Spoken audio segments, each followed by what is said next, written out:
Dahil sa sakripisyo ni Hammond, nagawang makatakas ni na Jack patungo sa tabing ilog. Ngunit sa kanilang pagmamadali, nahanap sila ng pinuno ng mga rebelde sa isang maliit na hardin. Nahuli ng pinuno si Annie at pinalak na gahasain ito sa harap ni Jack, habang ang isa pang rebelde ay tinutukan ng baril ang batang si Lucy. Sa puntong ito, pinwersa ng pinuno si Lucy na hawakan ang baril at utusan itong barilin ang sarili niyang ama, kung hindi ay papatayin silang lahat.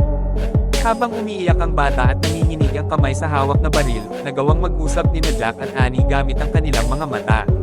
Sa isang iglap, lumaban si Annie at hinampas ng matigas na bagay ang pinuno, habang sinunggaban naman ni Jack ang rebeldeng may hawak kay Lucy. Sa gitna ng gulo, nakuha ni Jack ang baril at binaril ng patay ang pinuno ng mga rebelde.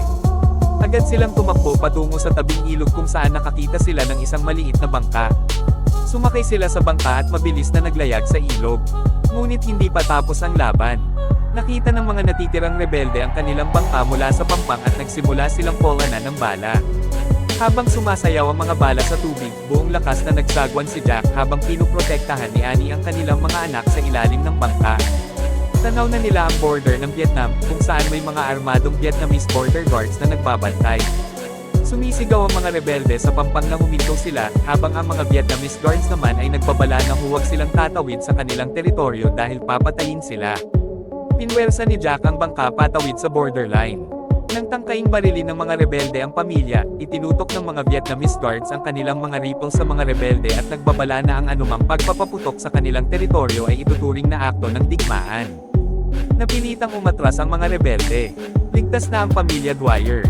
Matapos ang ilang araw ng walang humpay na takot, pagtakbo, at anak na dugo, sa wakas ay nayakap ni Jack ang kanyang asawa at mga anak sa isang ligtas na ospital sa Vietnam.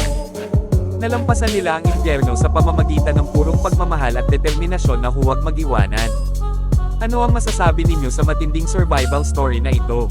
Ibahagi ang inyong mga reaksyon sa comment section sa ibaba, at huwag kalimutang i-like at mag-subscribe para sa higit pang panabik na movie explanations.